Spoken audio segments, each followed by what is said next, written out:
Pardon. Bazar Caddesi. Eee vaka defterinden uzaklarıyla Persi. X yapalım şunu. Helmsburg girişindeki. Buradan geldik. Helmsburg.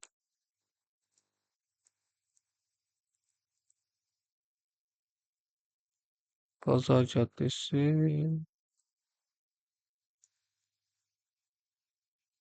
Ben mi bulamıyorum ya? Oğlum git bir dakika. Şu,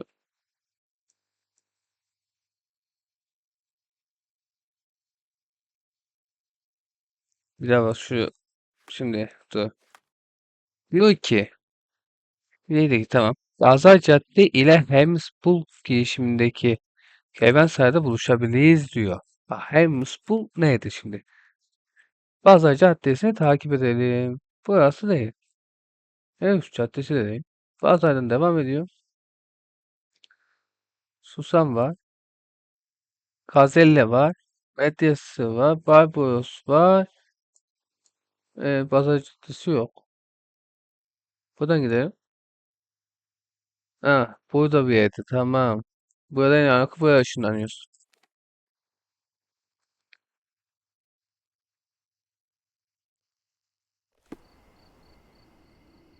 Niye işaretlemedim ben de bilmiyorum. Bir dakika dur. İşaretlemeye gerek yok. Sen böyle gitsem gi- buradan mı gitmem, buradan gitmem lazım galiba değil mi?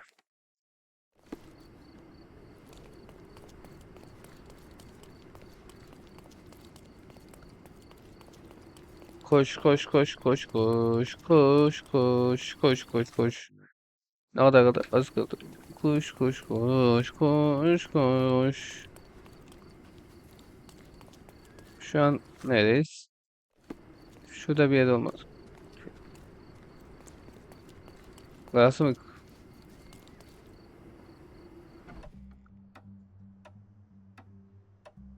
Bu ne gıcık bir şey. Aa, tipini siktim. Mr. Holmes, you came. Gelmişsiniz. Ah ne kadar kibar. Oh, Geç how şimdi önünüz. kind. Though now, of course, I realize it is because of my game, not the works on display. It needn't be one or the other. Your man's disguise was easily debunked, Mr. Vogel, but I shall admit that you planted in me the seed of curiosity. Ah, terrific. I had no doubt you'd put the pieces together. Let us call it an opening gambit before the real game begins. So, this little game of yours, what's it about? An enigma to Biz ama solve. o vakit A locked bir area alan in the var. Hiç basement şüpheci which no one olmasına rağmen knows oraya found başlayacağız verilmiş. brutally vandalized. I have no clue how it was possible. Bunda ne vardı? This locked area downstairs, what exactly was it? The under gallery. It's always shut, and I'm the only one with the key. Ah, so this is your private collection, not part of the gallery. Oh no! It's an exclusive Sözde bir exhibition sevgi. of Sadece eccentric seçkin pieces. sanatçı. Only a select cadre of artists, investors, and collectors are admitted.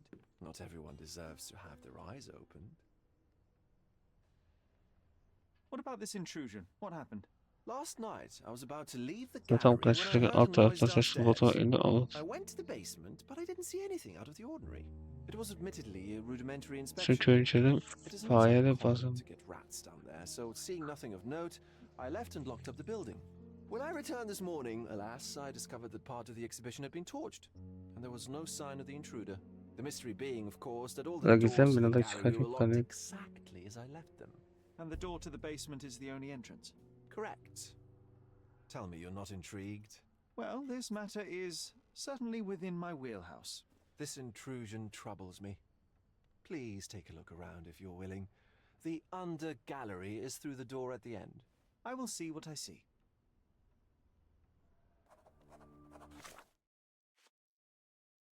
Bilmiyorum.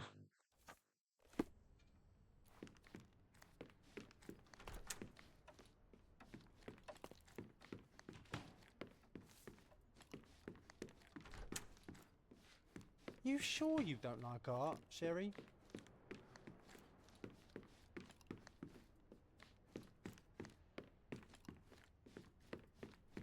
Back home, we've got a taxidermist.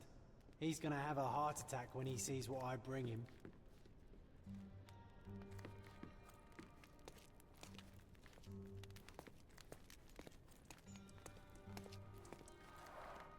A simplistic attempt at provocation.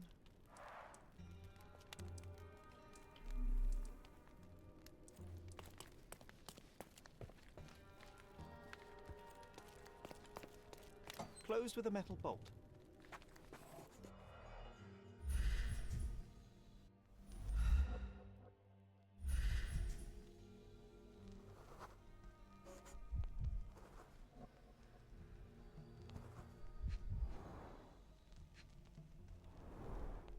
Footprints. Size 9.5.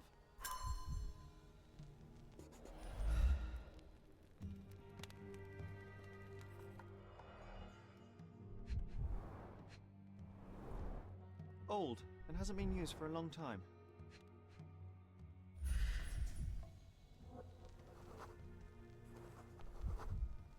The left step's length is shorter than the right, which indicates that the walker was lame. Vizeye de atalım bakayım. Hop. A true artist never shows an unfinished piece.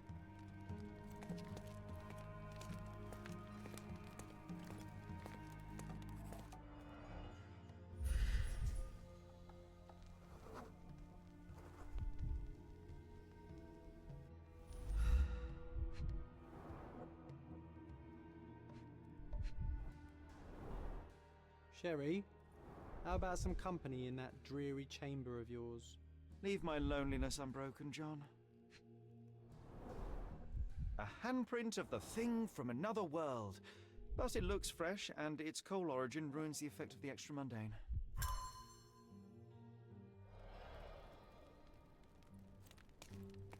Back home, we've got a taxidermist. Sodden and mold-ridden. One presumes deliberately.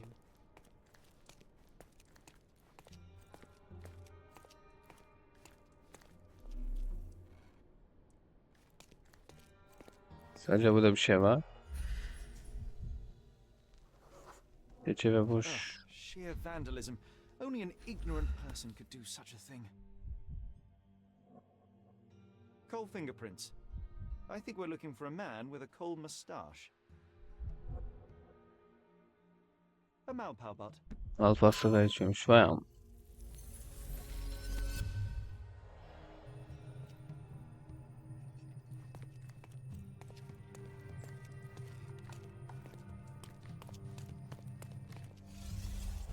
Evet, etkinliğe oturduk. Acaba ne yapacağız?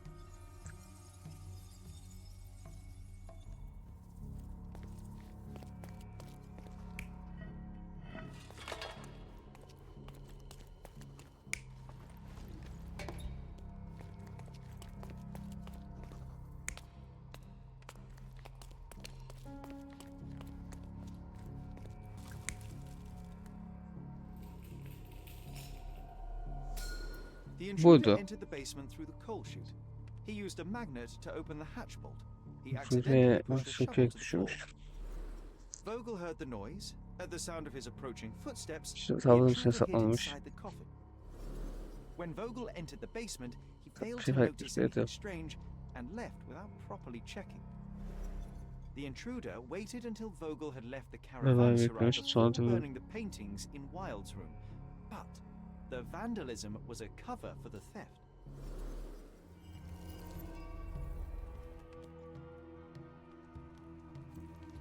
Dönmek gitmedi bir The parasites of creativity, or just a reflection of the artist's recreational interest. Saturn devouring his sun. Oh, grim composition. Unflinching in its ferocity, yet somehow beautiful.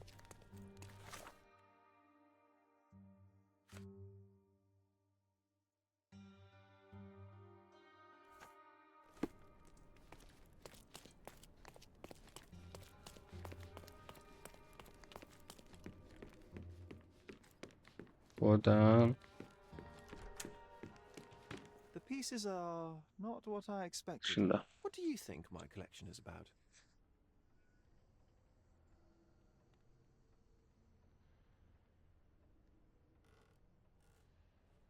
Yani çöküş bence hani o da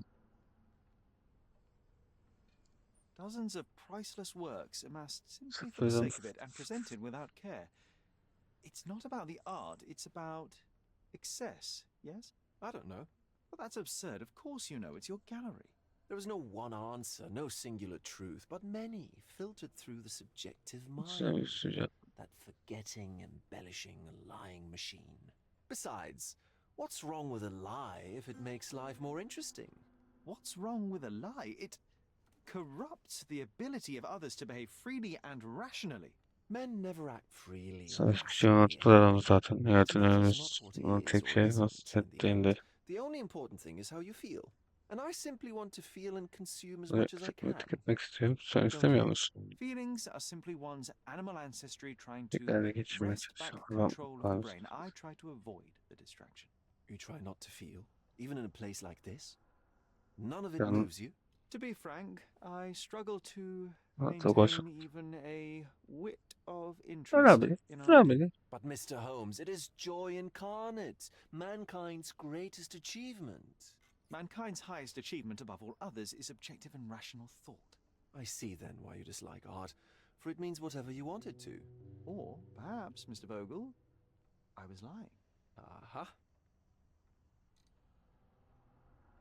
Mr. Vogel, my investigation has revealed that the intrusion was not merely vandalism but theft. The limping visitor left your place with a canvas. That's very impressive. This thief was for My. Your attention to detail is remarkable, Mr. Holmes. Yanlış kalemi çaldı ya. I should introduce you to Bosch's works. Alas, I'm afraid I cannot suggest a culprit. The fire was a clever attempt to Neymiş hide ya, a stolen koca painting, hayatta. even if it didn't fool me. I found the remnants of an empty frame in the pile of ashes. The canvas had been removed.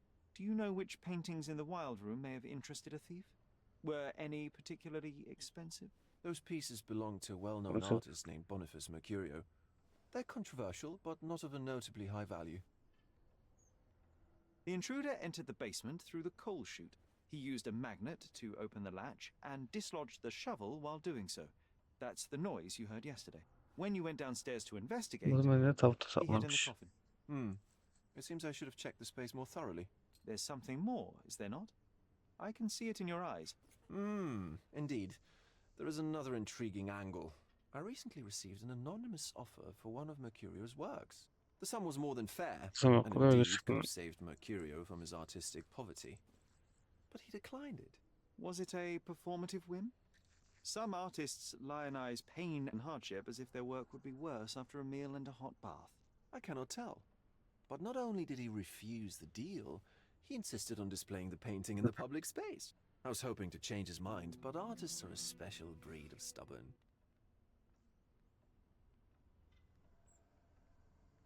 What So- was depicted in the piece?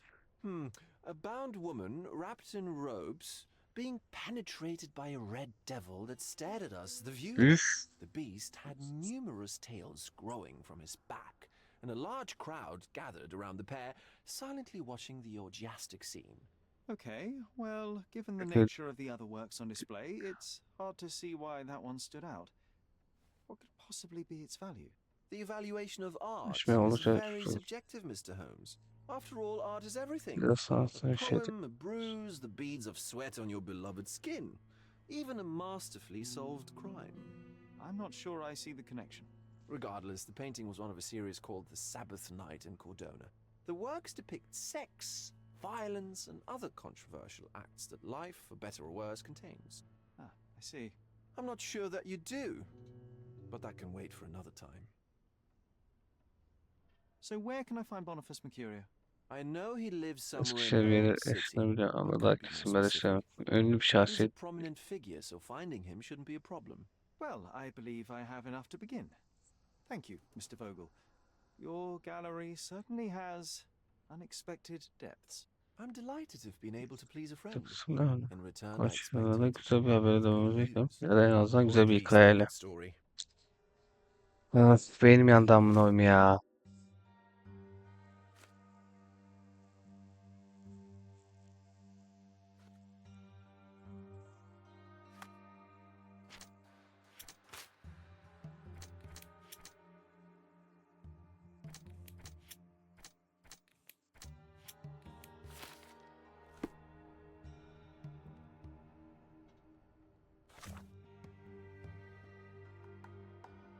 Burası ne?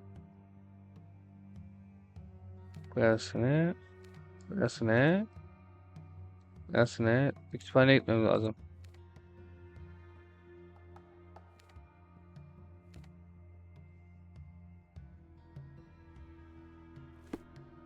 Bir saniye şu kitap diyor. Şuna bir X basalım. Kitabın anlamı ne diyor? Bunu arşivde açtı.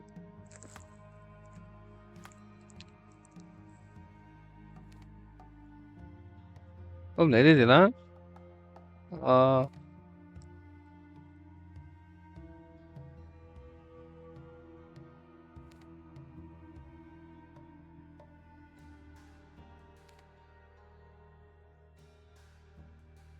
söyleyeceğim.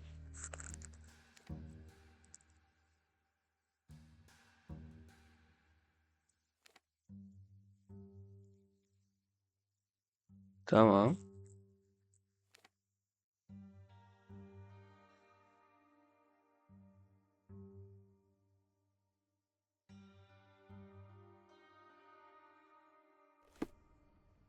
Benim yandı amına koyayım ya.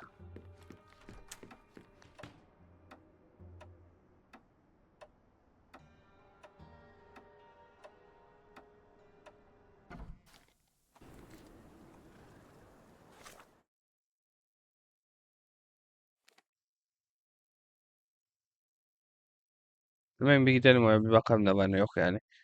Amacım o. E şurası mıydı?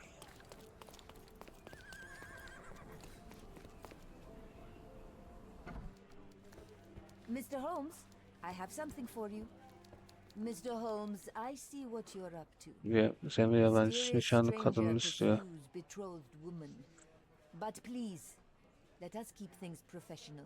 I have in my possession an Biz envelope özel bir containing evin detaylı details of bulunduğu a zarfla. special assignment for you. Tell me, are you interested? Şu anda değil. Miss Sertle, I am not pursuing you, and I am not pursuing further work at the minute. Well, it shall wait for you here. Do come back. It's quite something.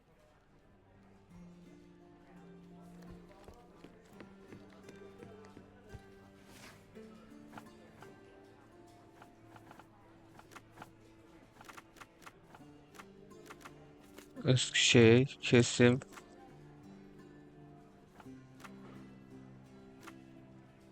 Ünlü diyelim.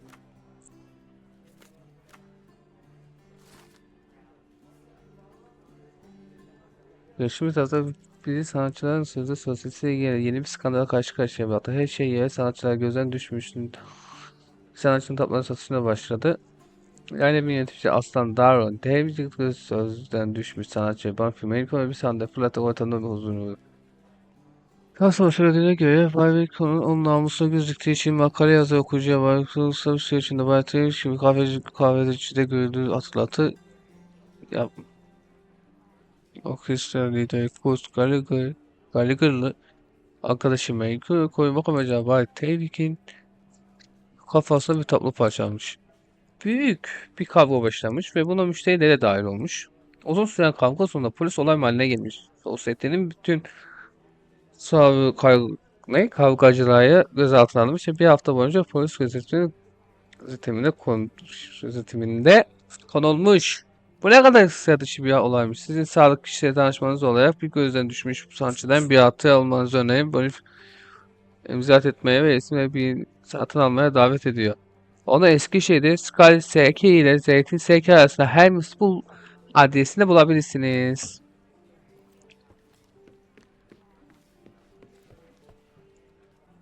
Şimdi Eskişehir'e gidelim ondan sonra işimizi yapalım.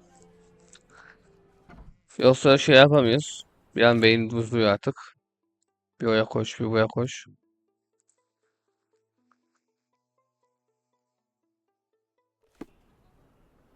Şimdi C'den bir tıklayalım. Beni sikleyeyim. Neyse. Diyor ki onu Eskişehir'de Skale SK ile Zeytin SK arasındaki Scarlet Helmus Boda'ymış mesela Scarlet ve Zeytin. Hmm.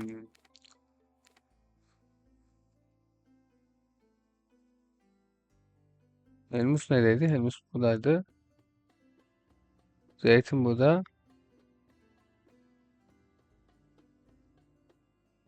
Tam şu nokta.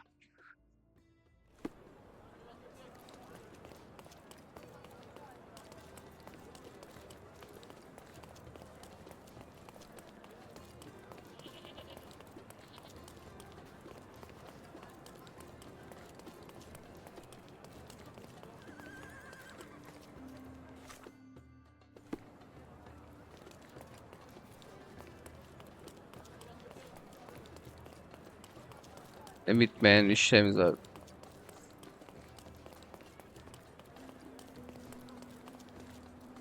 Şu an neredeyiz? Nerede yine? Aa,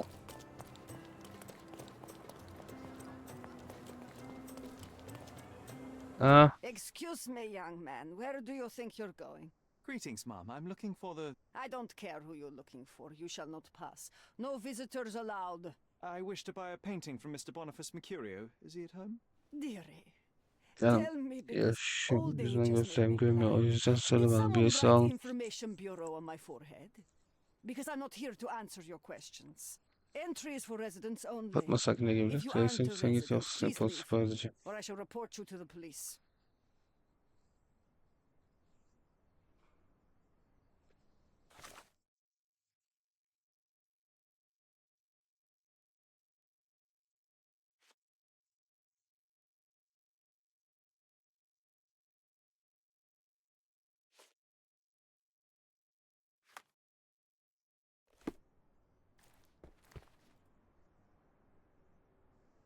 Oğlum, o ya görevdeyim. Oyun biraz sürüklüyor hikaye.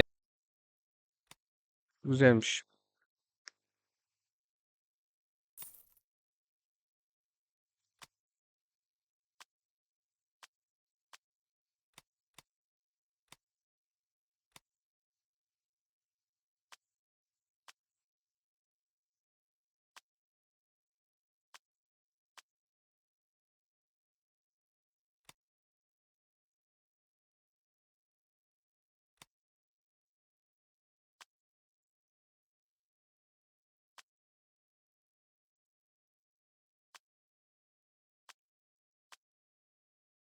A good choice.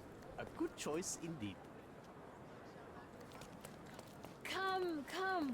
Decorate your house in Oriental style. Oğlum ona benzedim işte daha ne yapabileyim?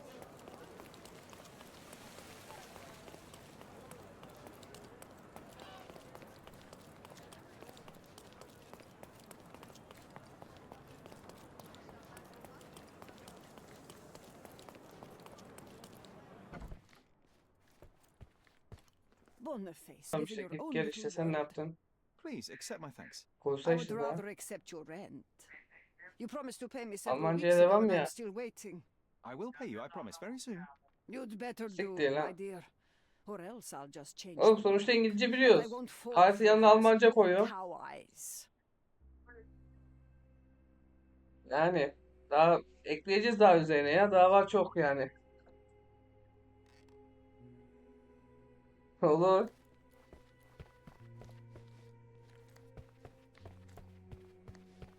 Diyorsun. Olabilir. Yapabiliyorsan yap yani.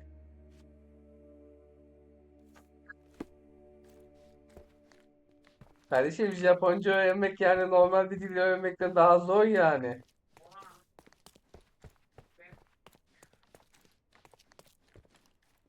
Şu anlık şey değilim ki. Acelem yok ki şu anlık.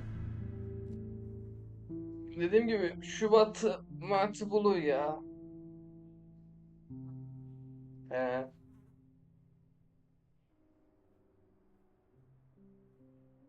Öyle denebilir kanka. Şubat'ı buluyor ya.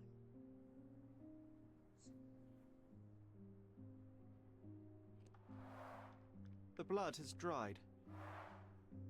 I've heard of this style of painting. It is called expressionism.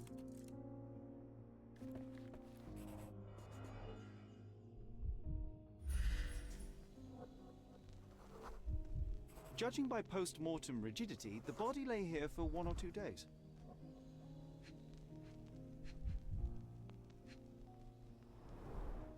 Soaked in blood. It seems as if the puddle of blood was here before the rags.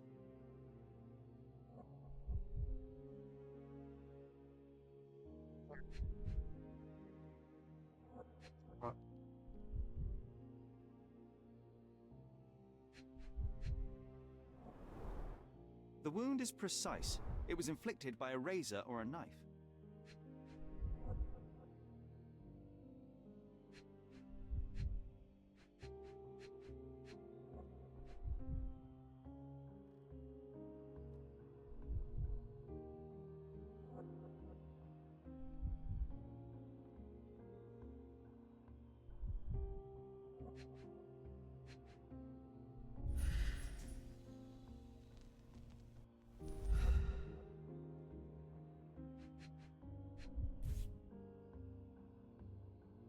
A normal kitchen knife.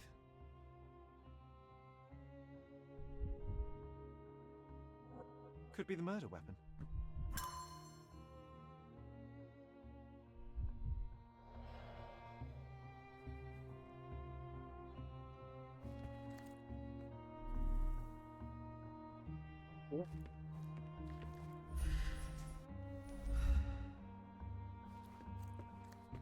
Nasıl gitsin Don't look kanka, at me aynı like that, bildiğin Sherry. gibi.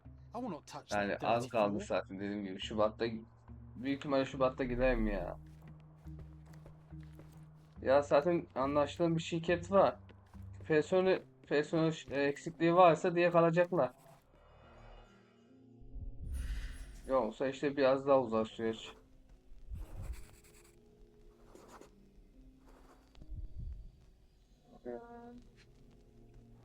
Aynen.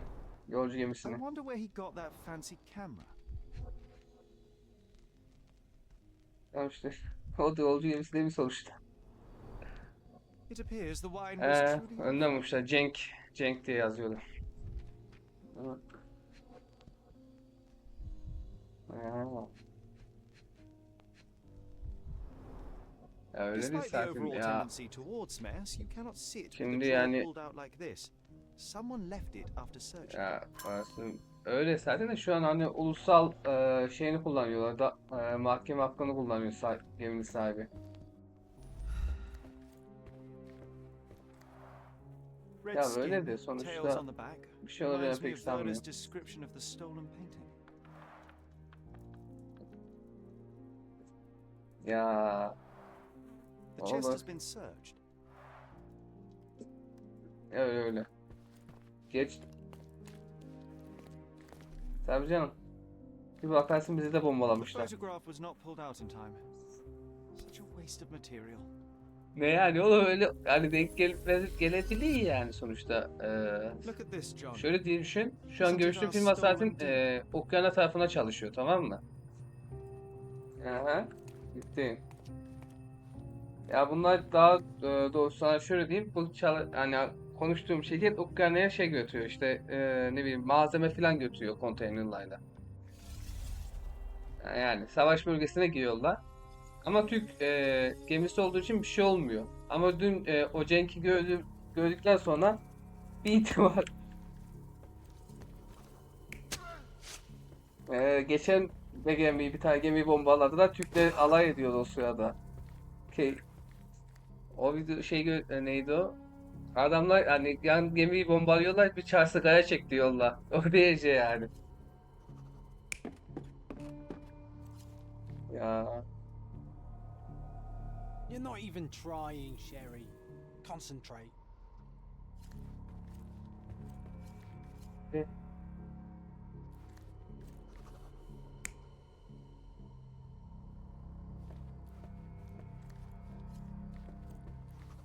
ya öyle öyle. Ya son ya öyle olmuştu da işte. Yapacak bir şey yok. Tamam. Hadi.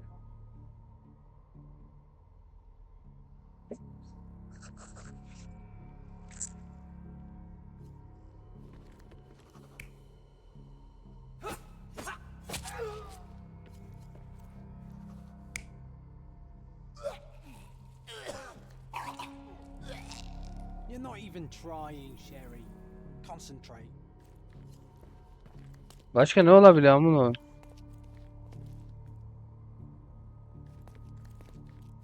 Tamam, bu da koydu.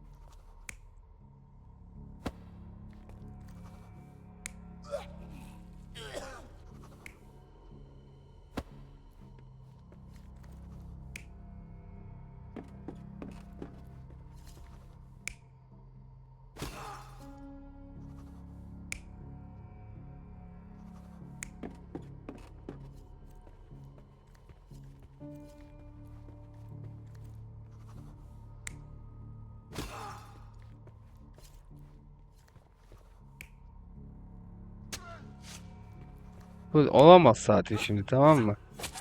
Şimdi onaylayalım. You're not even trying, Sherry. Concentrate.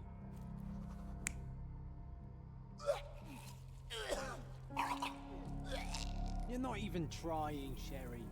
Concentrate.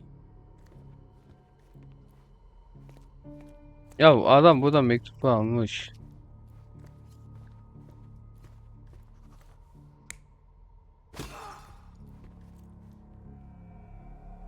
Mercurio was developing photographs when the intruder snuck in. Mercurio heard him coming. While the thief was searching the chest, the painter ran towards him with a bottle in his hand. Ben ona dikkat etmedim. Telefonla He snapped it konuşunca. across the thief's head. The intruder had no choice but to defend himself, and the weapon of opportunity happened to be a kitchen knife. Mercurio stepped aside to grab the painting, but the wine-blinded thief attacked Mercurio's throat. When the thief came to his senses, he saw Mercurio bleeding on the floor. He grabbed the rags and tried to bandage him, but it was too late. Why did Mercurio attempt to snatch the painting in the middle of a fight? To strike the intruder? Not with his painting, it was too important to him. Kaç saattir oyundayız ya. Bir şey de olmamış yani. Şimdi filan ne?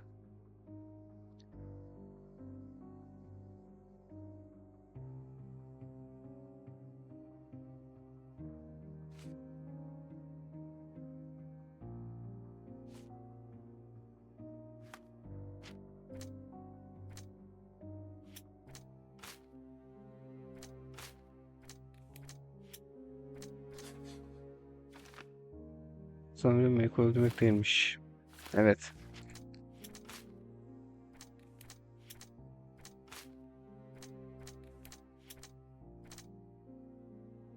Bu da değil.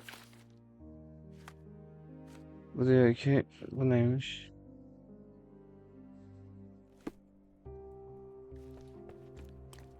The photograph was not pulled out in time. Such a waste of material.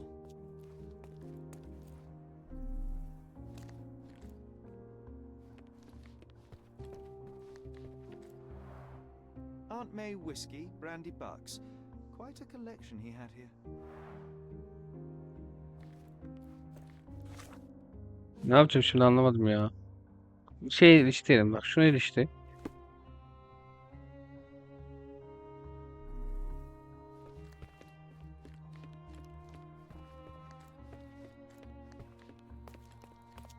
The photograph was not pulled out in time. Such a Bu da değil. Biz kafasını paçamış. Kendisi konutlamış. Askerler şov satımları bir top çanakmış. Ve koltuklara boş kenar.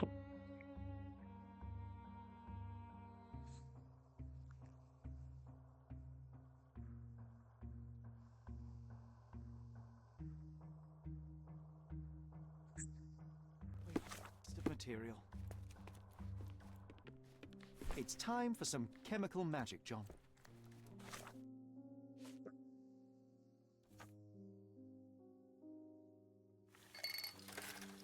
Hadi bakalım deneye gelelim. Şimdi kral 3 tane bundan istiyor. 4 tane bundan istiyor. Var mı elimizde? 4 tane bundan koyduk. Tamam.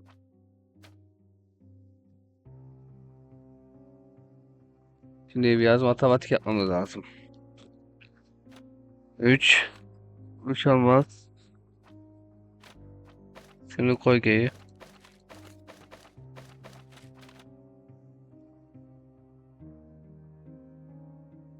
Şimdi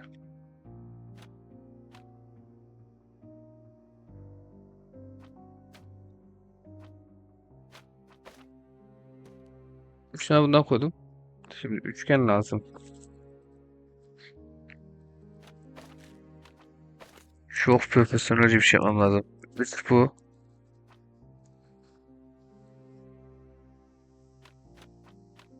Bunu da koyalım. Elimizde bir tane kaldı. Şimdi 4 tane şundan istiyor.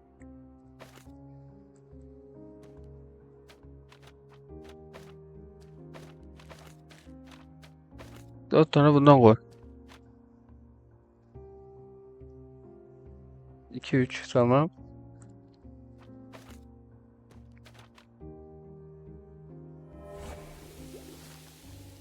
Mesela kullanarak toplamak için üstündeki kanıtı ısınmaya başlar ve odanın stop olsun.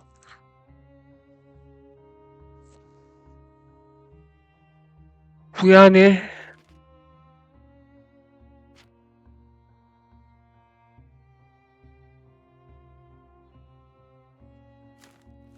That doesn't look like the painting we need, Sherry. As expected, but that doesn't mean it won't tell us anything. Let's put it on the easel where it belongs. The photograph was not pulled out in time. Such a waste of material.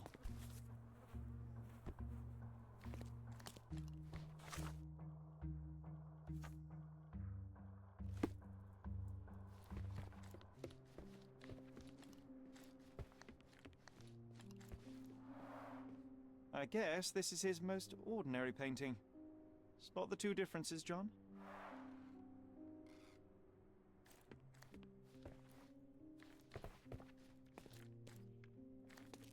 benim durdu ya. Anasını sikeyim.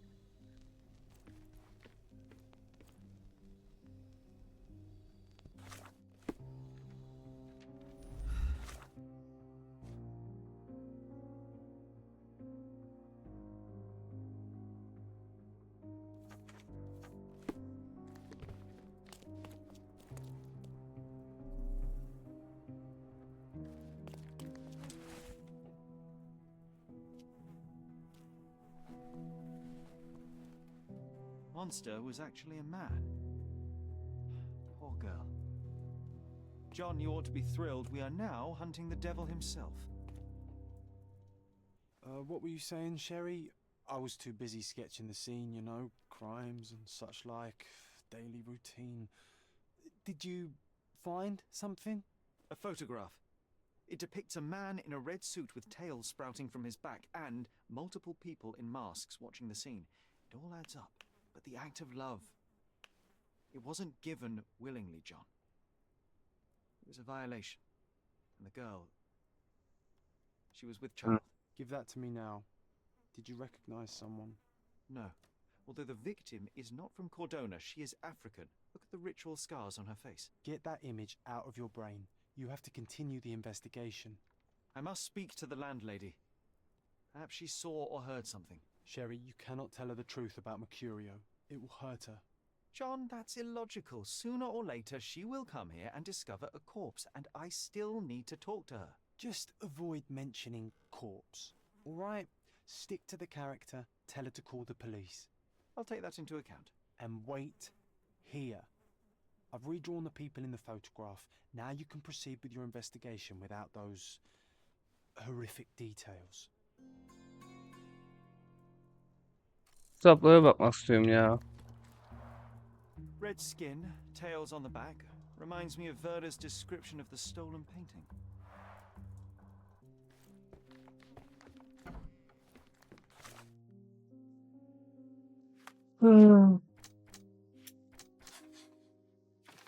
Gerçek fotoğrafı aramış olabilir. Gerçeğin niyeti kare okumuş fotoğraf bulmakmış.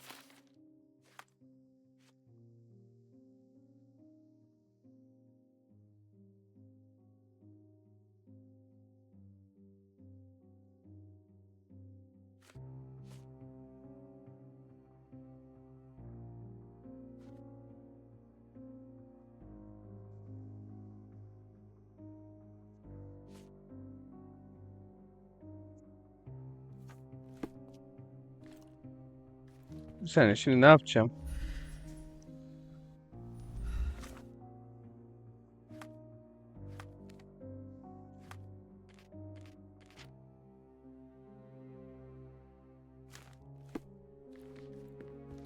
Bunda sorgula, bunda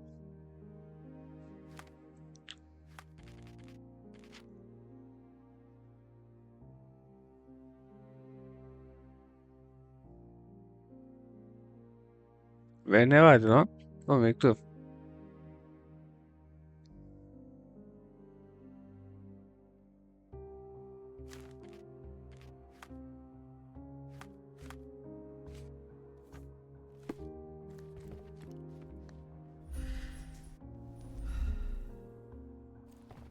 You always take me to the best of places, Sherry. Nothing behind it.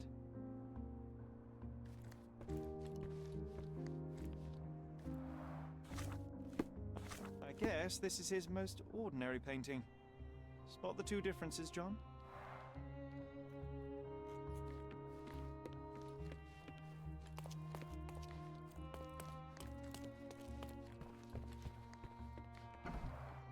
The chest has been searched.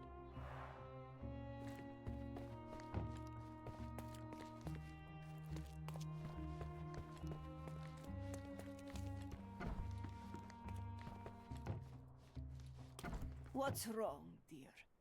You look like you've seen a ghost.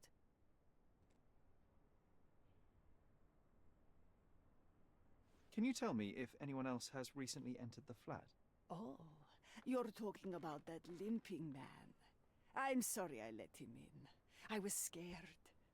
And I thought maybe he would motivate you to find money so that you would pay your rent. No offense, dear. Can you describe him? Oh, so you weren't at home. I was so certain you didn't leave your flat that day. He was of average height, had a limp and a tattoo on his neck, and he was smoking Malpal cigarettes. My husband used to smoke those. They have a horrible smell I can recognize from a mile away.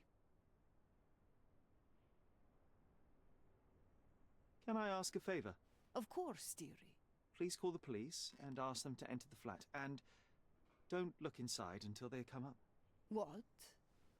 What trouble have you stepped in this time? It really doesn't matter. Thank you, Mum.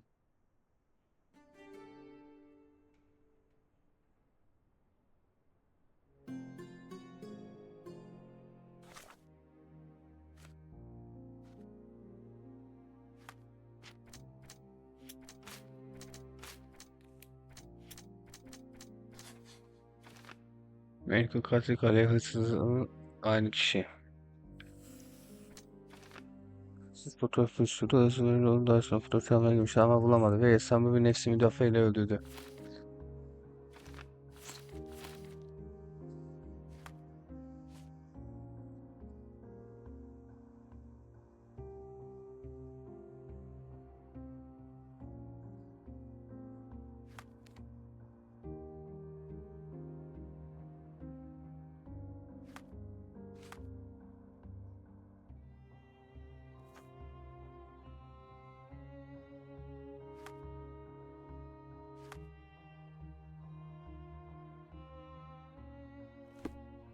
You're acting so strange today, dear. I hope someday you'll let me inside that head of yours. Oğlum benim yanında ne yapacağım? Söyle bana.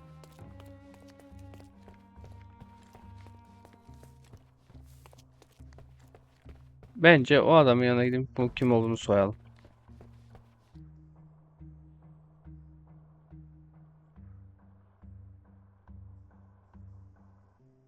Bence de. Phew, Sherry, that was close. But you did everything correctly. Now, take off your outfit. I can't let you walk around in a dead man's clothes. Şimdi burada hani ilk önce bir C'den bir kıyafet değiştirelim. Ne bileyim. Çalışan olalım. Saçlar bir gitsin.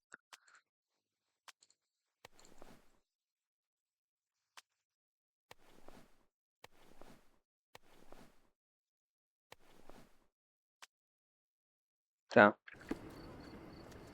Biraz böyle takılalım. Bir dakika. Neredeyim ben lan? Geri dön. Tamam buradan dön. Bu adamı heykeli soymamız lazımmış, tamam mı? Normal şartlarda bu adamı diyorum, bu kadını. Yani illa bilen birisi olur. Ben ne bileyim. Can I ask you a question? Yes, I have heard about this. It is called none of your business. O çocuğu. May I ask you something? Of course. The streets have the information you seek. Şu an hamile kadın yeniden gelsin. Kızın yüzündeki yaralar evet teknik. Oradan da evet, halkın bulunabileceği tek yer var. Skolda ve Sivas'ın arasında Victoria Köprüsü'nün altındaki mülteci kampıdır. Ha? Sonunda ama. Beasts! Hmm.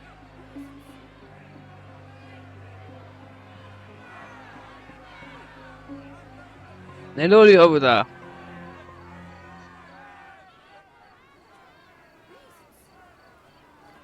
Murderers! They're completely livid. First they come to our land, then they murder. Where do you think you're going? Speak with the chief. Sir, this place is off limits to the public. Please state your business or leave, or I shall request that the police escort you out. My name is Sherlock Holmes. I'm from City Hall. They sent me to oversee the situation. No, you're not. I'm the supervisor of the camp, and I'm the one who's handling the current situation on behalf of City Hall. Ronald Harlow at your service. Now, sir, tell me who you really are, or you'll have to explain yourself to the police. I have full authority to request they detain you. Very well, Mr. Harlow. I am a private investigator. I'm looking for a witness on my case. Sherlock Holmes is my real name. A private investigator? Really? Even so, you're not authorized. I can't let you in, so please, step back.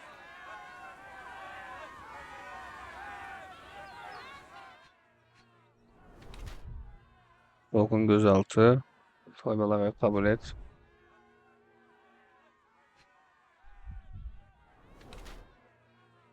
Daha yaşlı görünmeye çalışıyor. Otorite görünmeye çalışıyor. Sen de yayak görünmeye çalışıyorsun bu sırada.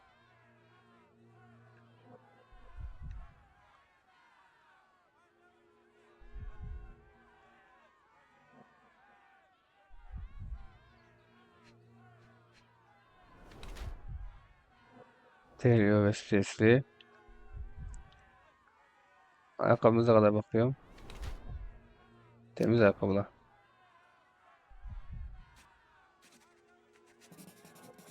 Daha sonra günlük işlerinden bıkmış depresif genç bir katil. Belediye onu mülteci kampına sorumlu olarak görevlenmiş. Amaç çözmeyecek kadar yorgun bu kayıtsız.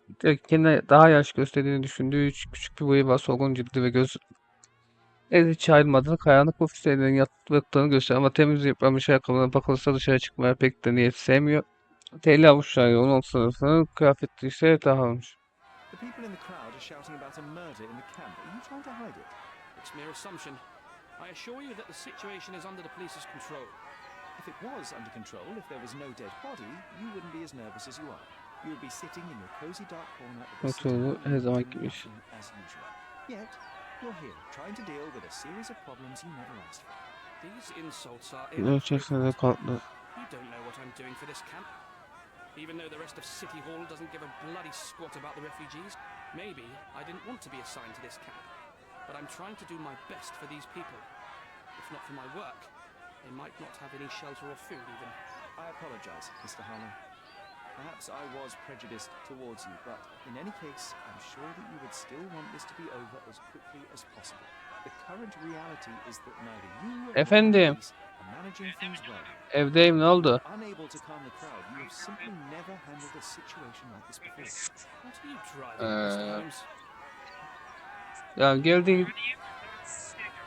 Ama kendin gelirken getir ya. Akşam gelirken getir. Tamam baba öyle olsun ya. Tamam. Kimseye gönderme. Teşekkür ederim. Tamam. Aa sen ye o zaman. Ben yemem, sağ ol, şu an tokum ben ya. Tamam. Ne yapayım? Tamam. Hadi kapatıyorum.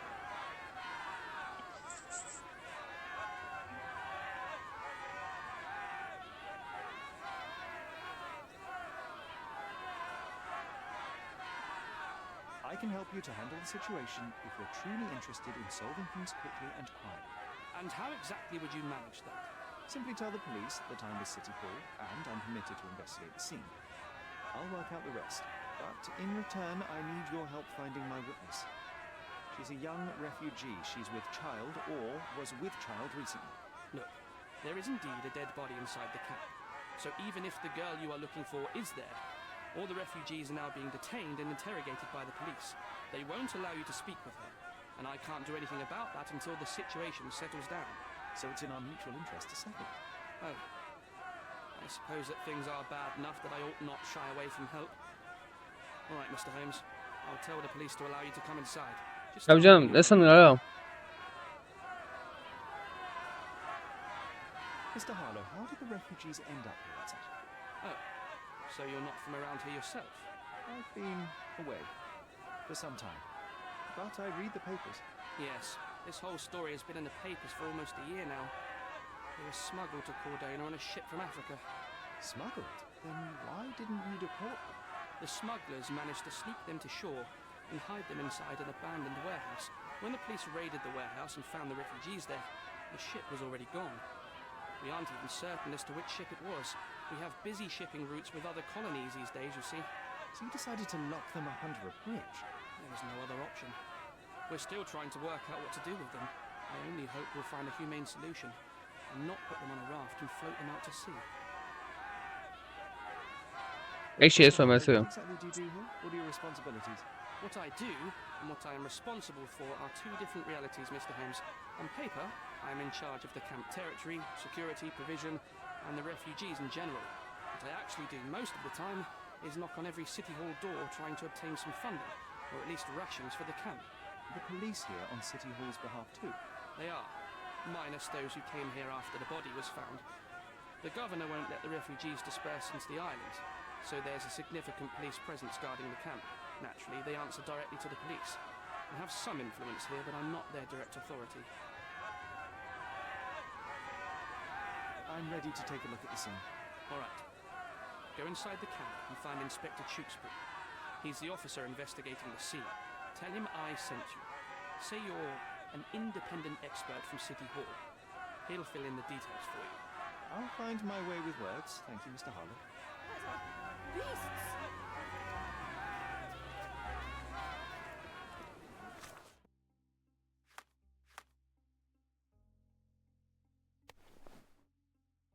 Oğlum şey güzel gözüktü ama ya. Bu sana bıyık gitmiyor.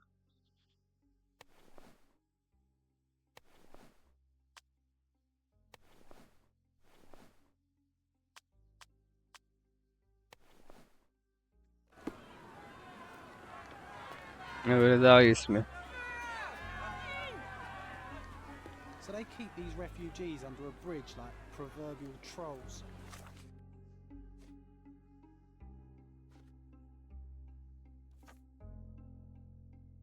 No wonder the people outside are so disturbed. Who the hell are you? How did you get in here? Mr. Ronald Harlow let me in, sir. I'm Sherlock Holmes, a surveyor of refugee affairs with City Hall. You're Inspector Tewksbury, I presume? A surveyor? What does that even mean?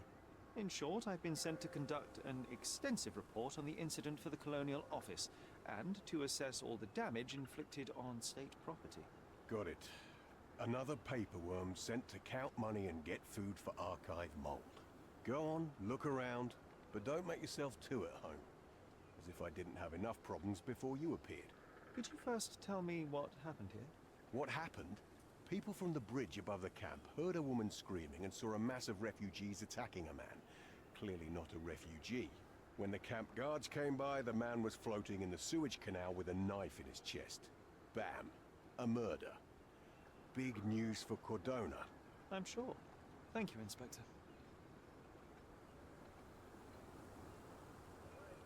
Did you learn anything about the dead man? The fellow looks like a thug. I've had dozens like him fished out of the sea over the past 20 years. Ever since these refugees arrived, there have been people on Cordona with bad blood in them. My best bet is that this thug had something against them too. And no clue as to his identity.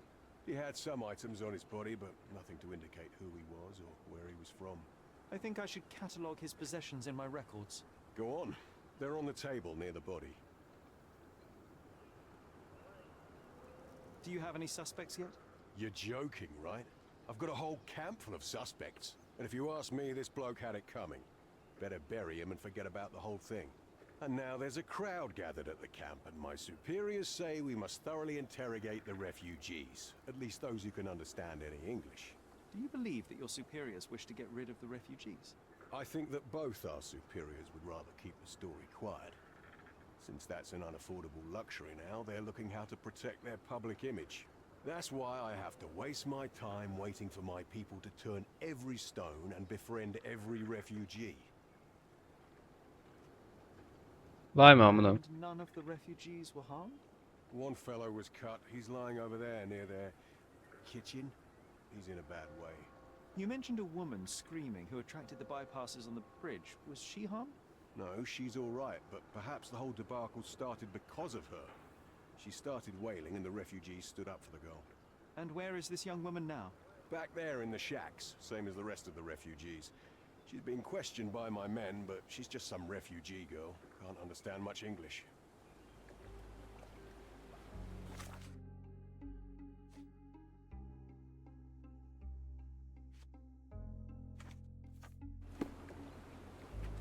Here we go again. Number of hours on Cordona before stumbling upon another dead body? 0.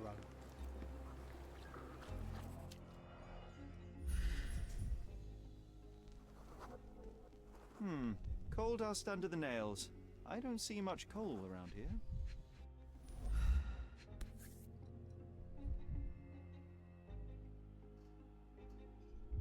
A steel dirk. Sharp. A common accessory among sailors and soldiers. I'd say the blade penetrated Önceki kadar upward, gidermiş however, the tabii wound ama is too messy to be certain. An interesting tattoo. Does it mean something? aradığımız kişi olmasın bu. Yapma, yapma. An interesting tattoo. Does it mean something?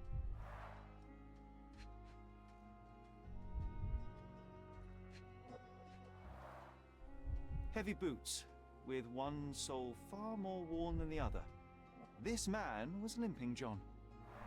O mu? A violent death. This man, limping. Coal dust. I think we're onto something here, John.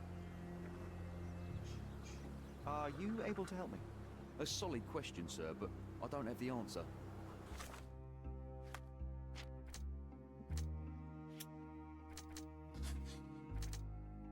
Bu ne?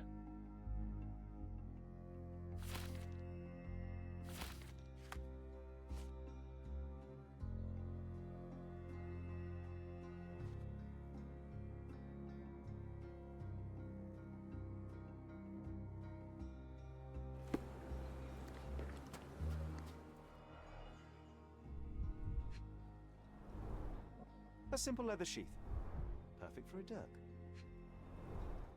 Malpal, soaked with salt water. £1,000. A fair sum, especially considering British currency isn't very common in Cordona.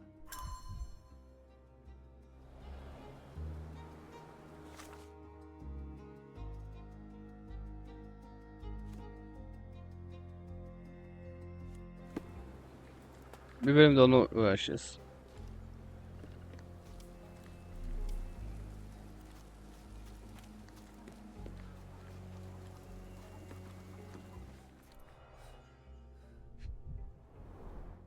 The cut is deep, potentially serious if not treated immediately. İyi niyeti de bitmiyorlar. He is in shock, feverish and dehydrated. Sherry, you know first aid. Surely you have a duty to help this man. You can't leave him to certain death.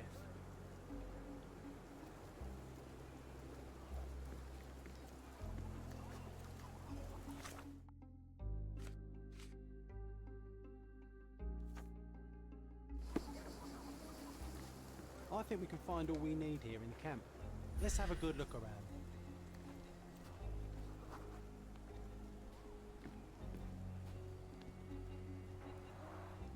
Oh, carnelian agate beads, a traditional African adornment.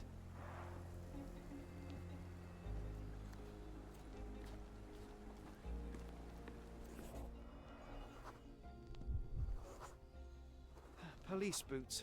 Always a man's footprint. A heavy boot with a worn-out sole.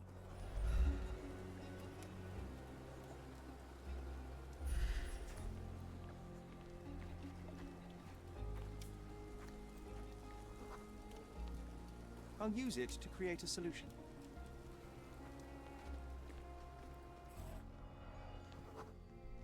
A furrow in the ground.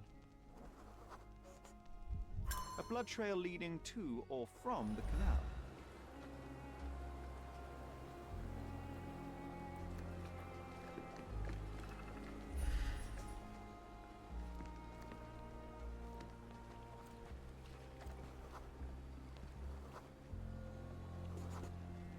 Just washed. Better than nothing to bandage the wound.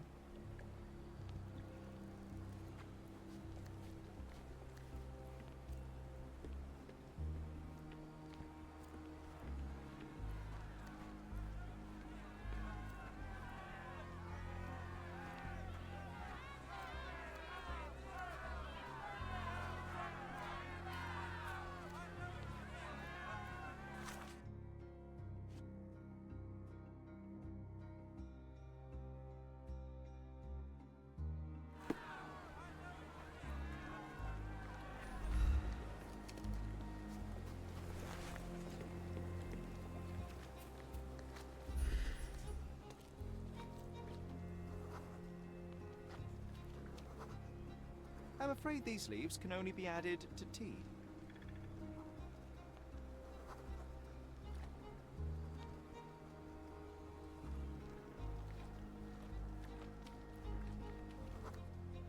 I can use this to stop the infection from spreading. Nausea and stomach pain is not what he needs now. If they find out about the Geçinin varoluşu sebebi ihtiyaç hafiyat, meşhur at, karantinada düşük maaş at, paya, kamp, mülteci. if they find out about Hemen başlıyoruz. Seyahat, meşhur at, mülteci çıkar, düşük maaş at, kuralların çok kuralcı değil, kamp karantinada, paya al, ihtiyaç hafiyat, olmadı.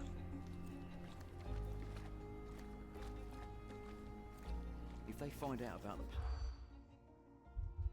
Şimdi bu değildi. Meşhur değil. Değil. Paya. Polis memurları ceset yüzünden kampta tecrit altına alınan korkuttukları tehdit sayesinde fazlalıkla paya kışlık kaybedeceklerinden korkuyorlar. nobody will know anything if you keep your bloody mouth shut. The coppers smell fishy here, Sherry. Perhaps we should sniff around in the camp a little more thoroughly.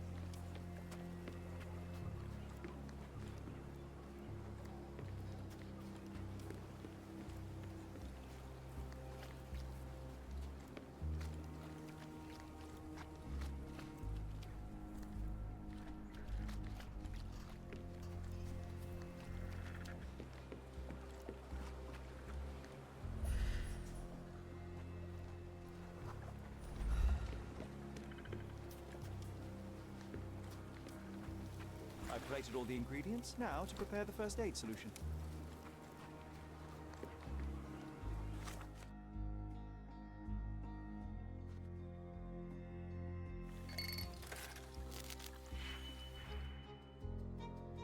Diyor ki eksi 3'ü nasıl elde edeceğiz ama.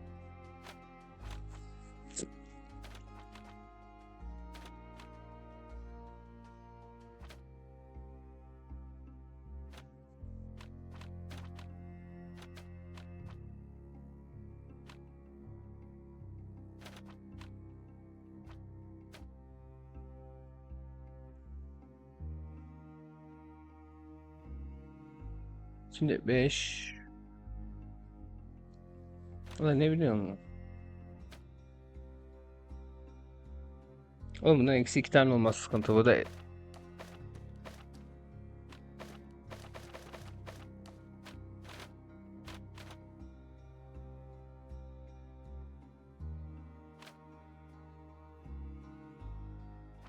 bak şöyle düşün. 5 bundan attın.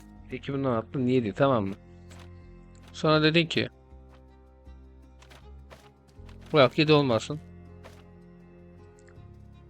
Eksi 3.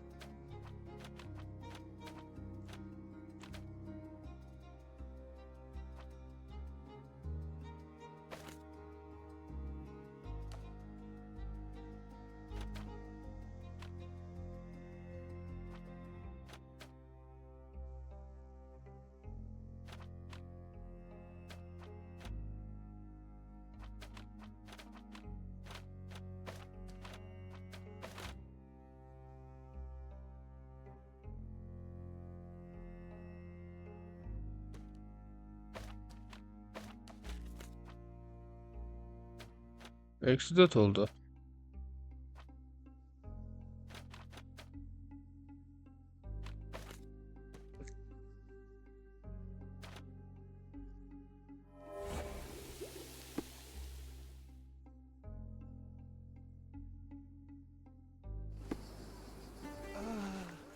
Thank you. This should make you feel better, my friend. Now remain lying down and drink as much water as you can. Well done, Sherry. At least he won't die from the infection.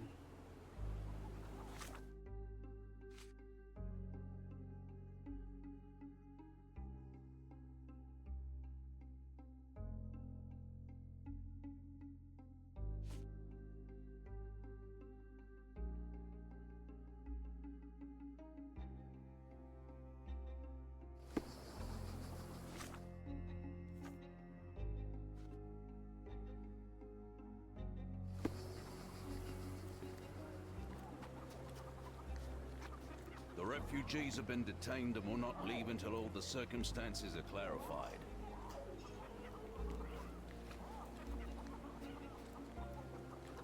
No one deserves to end up in a place like this.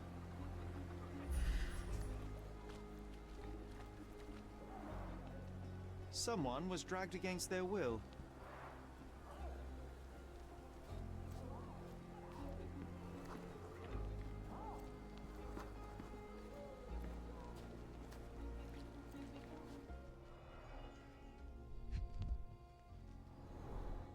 The blood sprayed off the blade after the strike.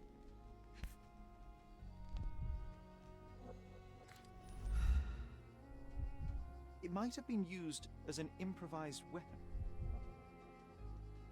No hint of blood or impact.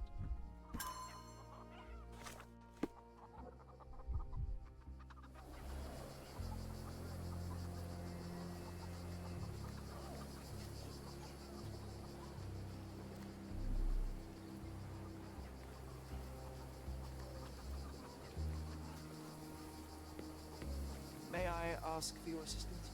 A solid question, sir, but I don't have the answer.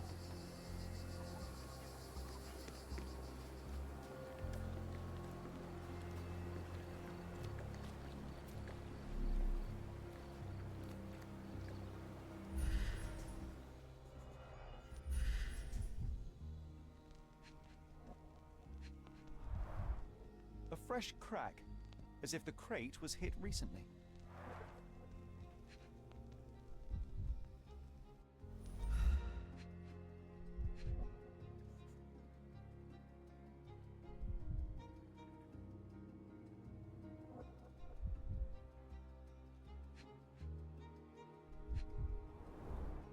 Someone bled profusely here.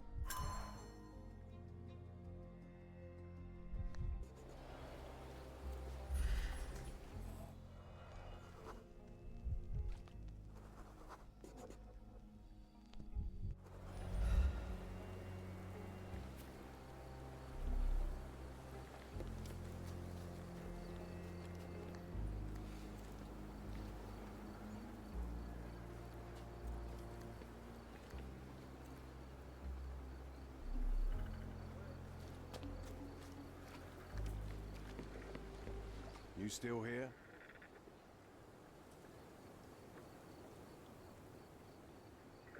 Your problem, not mine. Don't bother someone else with this, son. The guards at the sewers were speaking about taking refugees out of the camp. Do you know anything about this, Inspector? Less than you do, obviously. And this doesn't bother you as an officer of the law? I can neither punish them nor put them on the right track, if that's what you're asking. Maybe your friends at City Hall could do something about it, but I seriously doubt that. To be honest, I'm sick and tired of being frowned on for my uniform. If those fine gentlemen you've eavesdropped on are in some shady business, that's on their heads.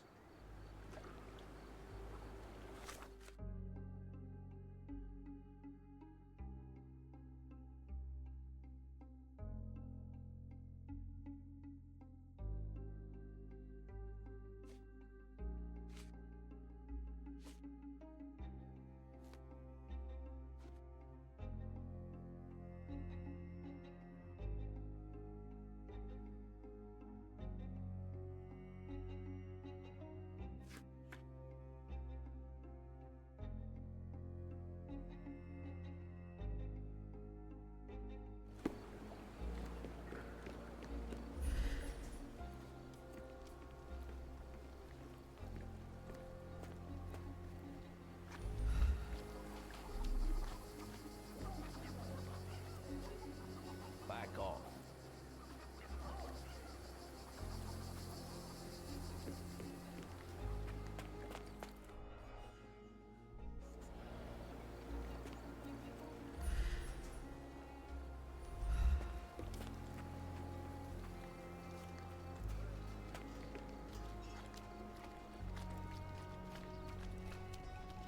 Sherry, just look at this. Living quarters in a sewer. What kind of a genius bureaucrat came up with this idea? We have seen some dark places in Cordona, but this... Excuse me, just one question. Nothing I can tell you, sir, but others might know more.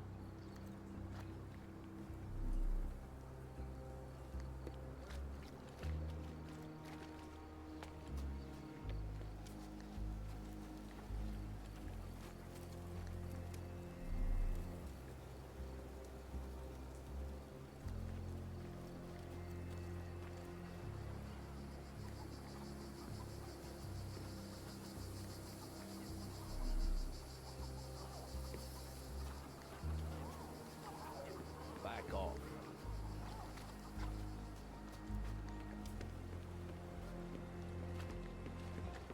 I'm busy. Don't you have papers to fill? I hope I'm not making a grave mistake in trusting you, Mr. Holmes. Murder! Beasts!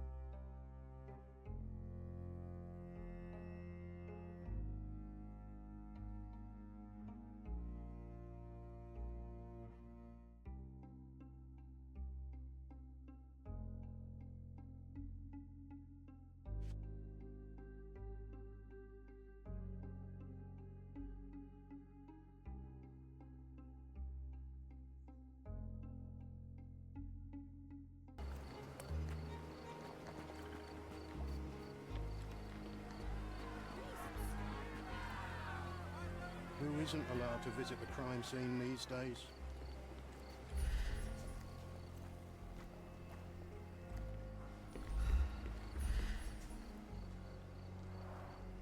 Clearly a left handprint here. You know what? I'd like to understand.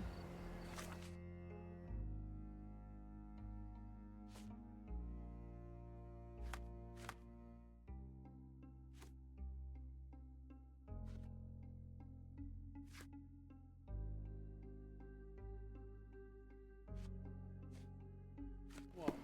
How did our dead man end up inside the camp in the first place?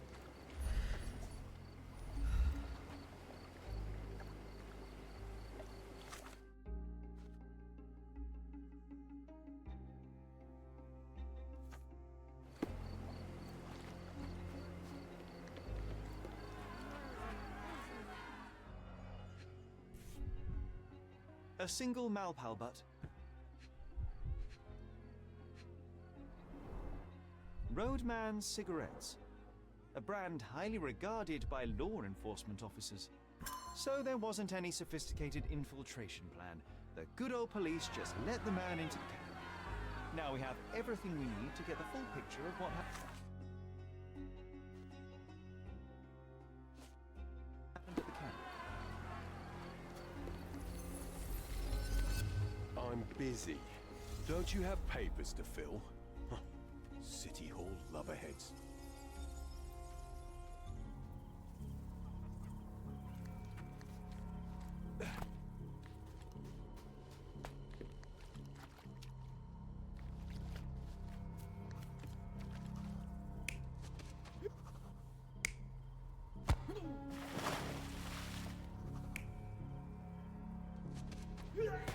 El izi var.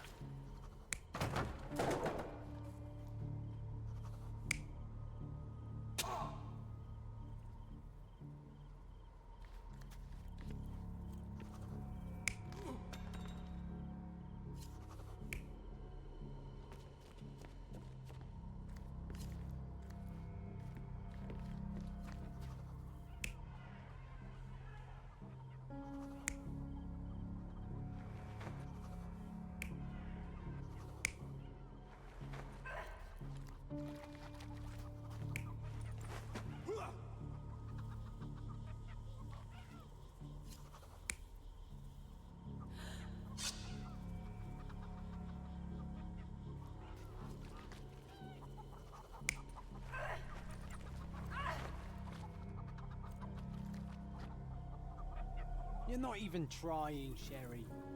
Ya abicim bak.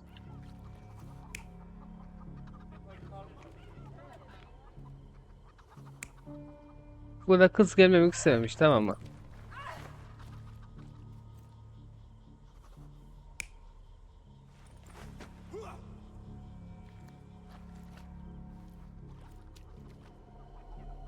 You're not even trying, Sherry.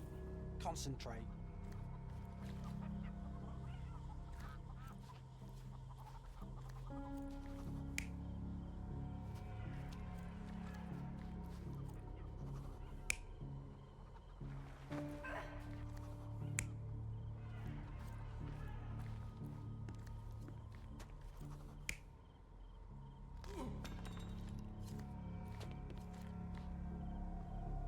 You're not even trying, Sherry. Ya Concentrate. ya gel kendin de yap o zaman o.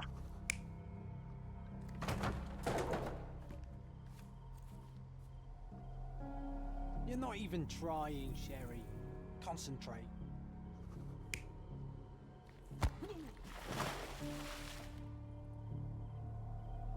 You're not even trying, Sherry. Concentrate.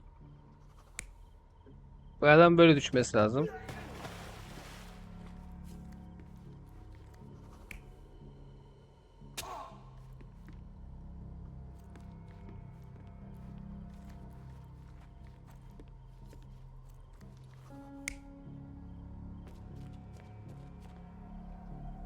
You're not even trying, Sherry. Concentrate.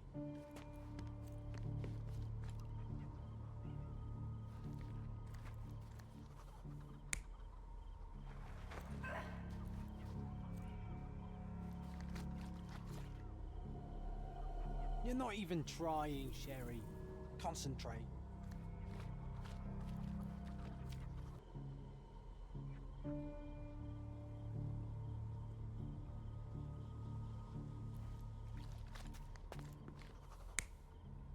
Düşün. Bu bunu kovalıyor. Bu gidiyor. Böyle gidiyor. You're not even trying, Sherry. Concentrate.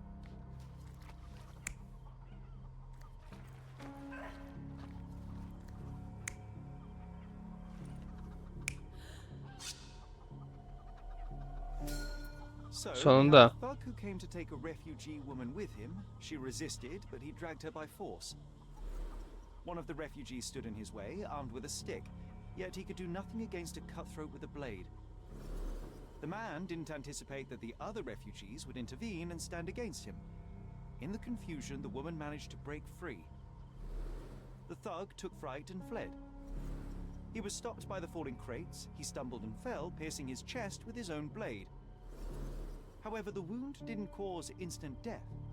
He managed to stand, but still bleeding, he lost his balance on the bridge and fell. Before all of this, the man had freely entered the camp through the main entrance. The police admitted him after they had a short smoke together. You live by the sword, you die by the sword. In our man's case, it's the same sword.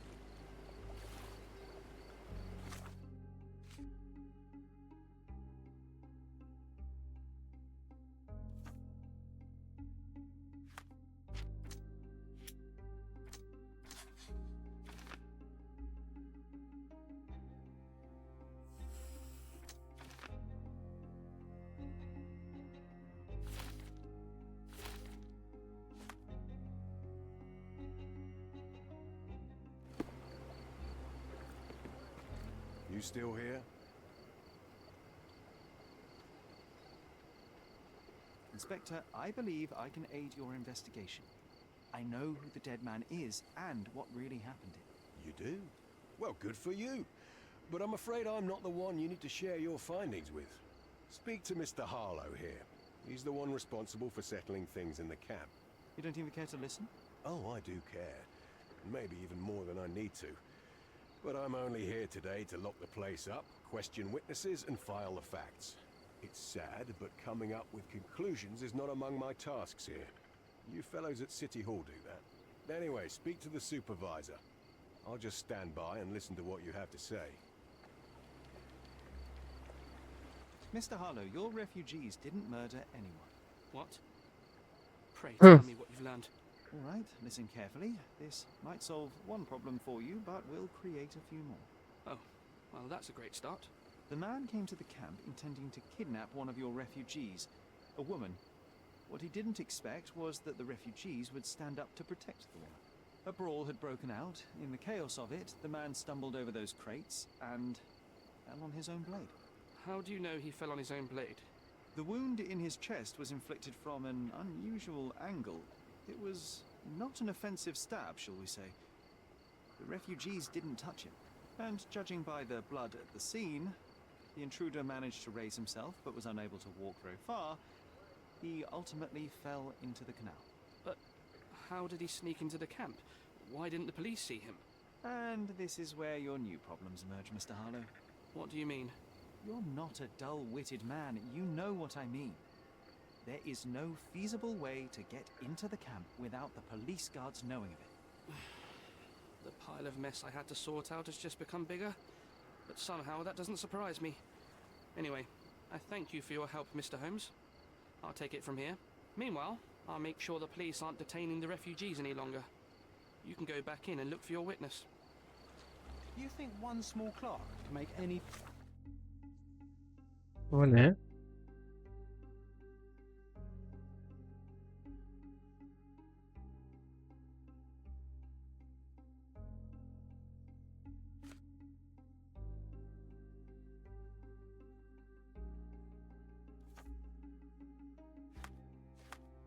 difference in this place?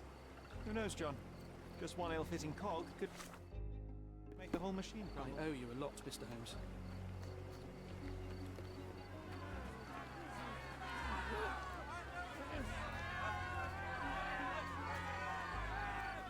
Do you know anything about this? You shouldn't have left your mansion. You won't get any answers from me.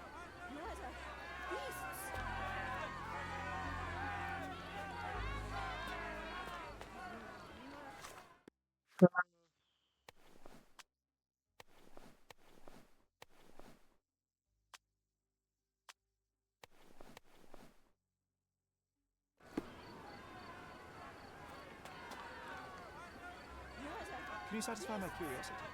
I like your friend, but I can't help you.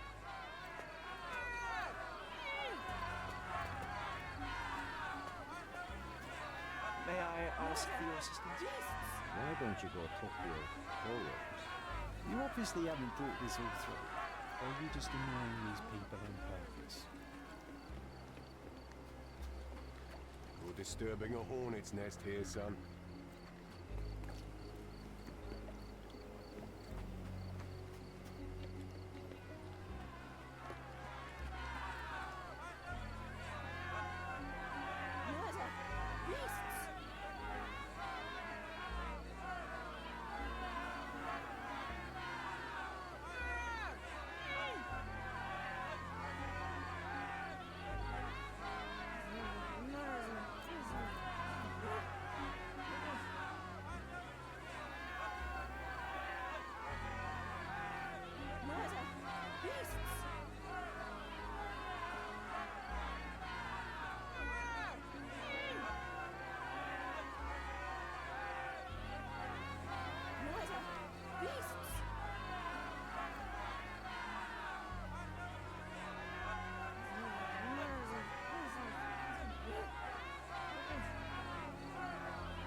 beasts!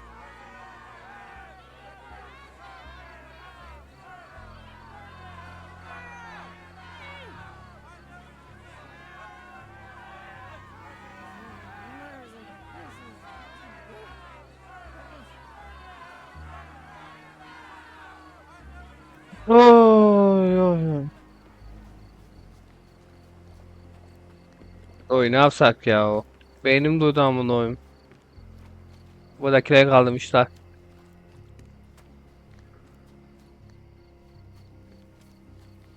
Do you know anything about this? Sorry, we don't see much here.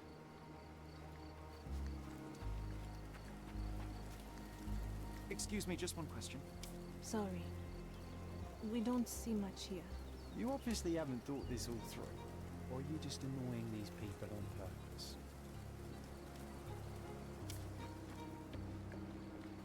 Dayı sen Anything about this? Sorry, we don't see much here. Are you able to help me? Sorry, we don't see much here. Time to check your who, what, and what, Sherry. Can I ask you a question? Who are you asking? Sorry. About what and We dressed don't as what? see much here.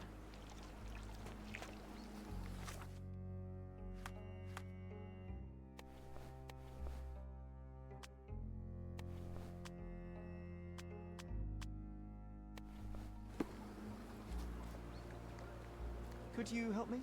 Sorry. We don't see much here. Excuse me, just one question. Sorry, we don't see much here. You obviously haven't thought this all through. Or are you just May I annoying ask these you something? people on purpose? Sorry, we don't see much here. Do you know anything about this? Sorry, we don't. bunu son bu sorsak ne yapsak amına oyun. Could you help me? They often take us from the camps to work. Most don't mind though. It's the only way we get a glimpse of freedom. Mülteciye gibi bazı şabi tipleri sürekli kampı ziyaret ediyor ve mülteci çeşitleri için yanlarına alıyormuş. Bu işte genelde zor oluyormuş ama mülteciye para yemek verilmiş. Kız da böyle bir şey götürdükten sonra taciz edilmiş. O zamanlarda bey mülteci artık kadına göndermemeye karar vermiş. So there's a smuggling ring in the camp.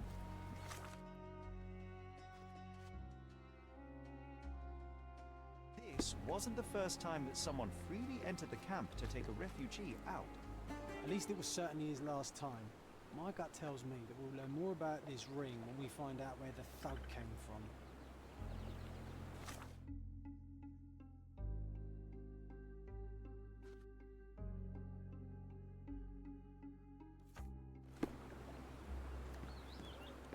I owe you a lot, Mr. Holmes. Kesitlerle sizlere devam You're ediyoruz. the one who tended to our man's wounds. I thank you greatly. The police didn't allow us to help him. The police will leave you alone now. I've proven to them that the man who came into the camp died due to his own foolishness. Thank you for standing up for us. But nobody would help us without a reason. You're here because you want something. Yes, I do. I need to speak with the girl drawn here. The dead man came for her too. He wanted to take the girl away, but we won't allow her to be hurt again. What do you want from Nayla? Nayla. She was hurt some time ago. I'm here to find the people who did this and bring them to justice. And to find them, I need Nayla's help. Will you let me speak to her? Justice. There's no justice on this land. But you helped us, so maybe your words are not empty. You can speak to Nayla if she wants it. But I will be watching you. Hello, Nayla?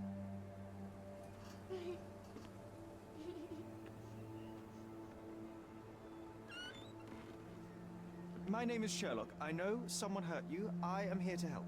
I'm trying to find the people involved and bring them to justice. Please. There is a photograph, and I'm sorry, it is terrible, but I simply must ask. Where did this happen? What can you tell me about these people? Christ, Sherlock. Nayla, I'm sorry. I'm not very good at this. You come here for me, but you are rude. and cruel and condescending. A cross. The man had this cross. Now go away. Leave us be. I do not need another white man's help. Oh, glad that wasn't me. Not my best work, John, by a long shot. Naylor doesn't want us meddling. I'm starting to wonder what this all achieves. But she helped you anyway. Now we know that maniac's face and the cross he wore, we can still catch him.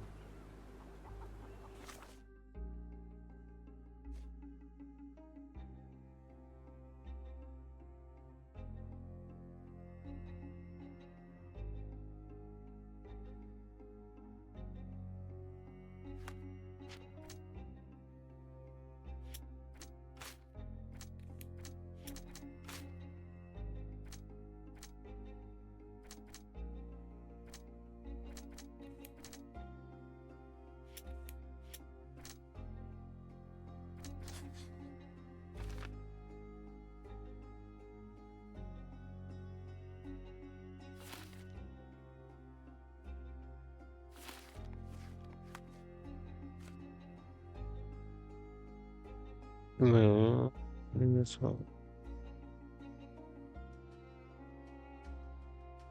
Evet, kodalarız.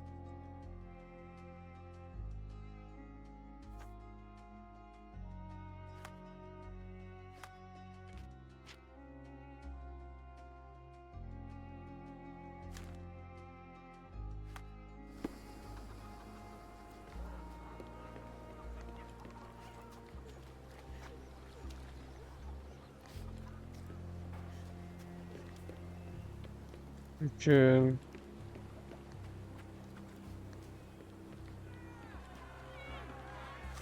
I owe you a lot, Mr. Holmes. You still here? I've already told you all I've learned.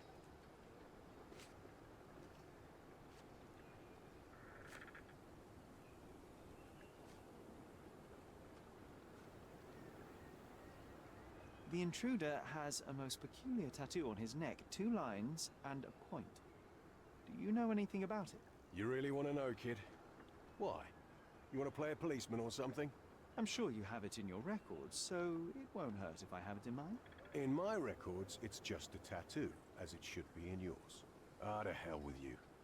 Suit yourself as to what you're going to do with it. Off the record, though, such tattoos are often connected to a man named Mr. Niccolo Bernardotti. Bernadotte, you say? A respectable businessman in Scalario.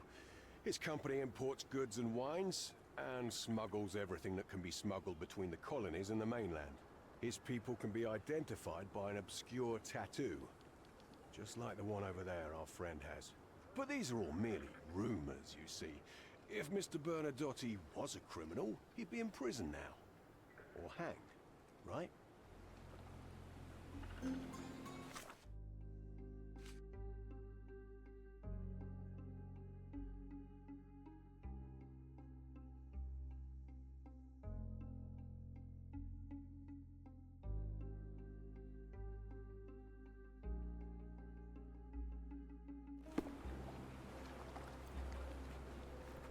I owe you a lot, Mr. Holmes.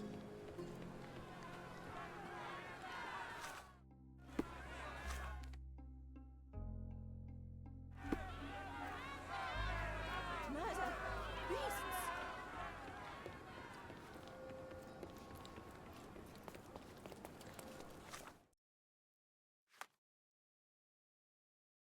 Benim yandı ya.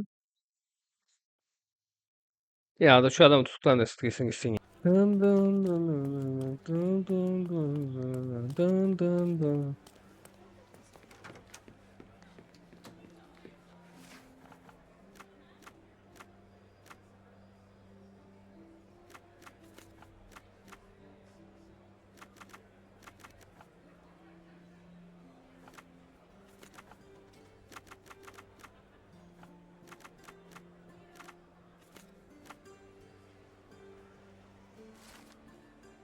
Polis Nikola Bellotti tarafından 1873'te kuruldu. Ana ofisi Güneydoğu kaldı. Bazı cadde Roman acıklı kısmında. Bellotti İletişim Şirketi Afrika'da bir eğitim koloniyi Cordona'da dahil olmak üzere Birleşik Krallık Aslında yağcı yapan ilaç Edem, mallar arasında şarap kafe grubu daha hızlı yayılır. Şirketin kurucusu Bay Niccolo Benotto, İtalya, Sicilya'da doğan Bay Bernatotti, 39 yaşında bir iş adamı olarak Londra'ya taşınmış. Daha sonra aynı yıl tüm personel operasyonların iş yaptığı koloniye daha yakında Cordona'ya taşımıştı. Başından bu yana Cordona sosyal yapısına katkı sağlayan yatırımlar yapan sanat dönemi veren bir olarak ün salmış. Son katkılar arasında karakola yeni ekipmanı satın almak, valiliğin Almanya'da bu yerli için altındaki zeplini getirmesine yardım etmek sağlamış. What a lovely man this Bernadotte is, eh, Sherry? Can't wait until we get to meet him.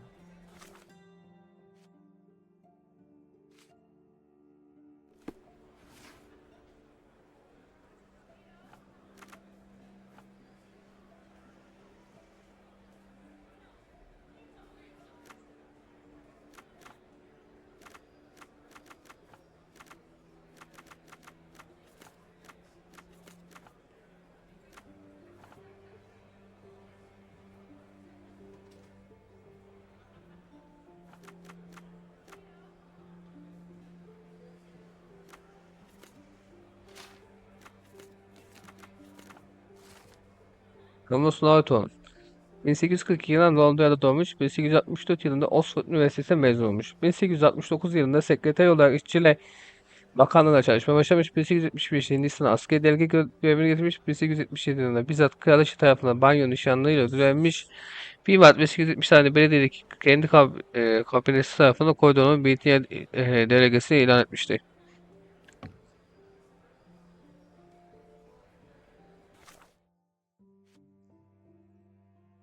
Zeki ve Thomas Norton profili.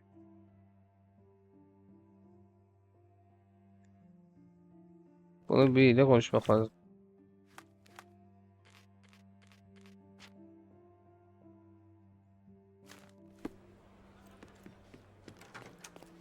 En son şey yapıp ondan sonra bırakırız.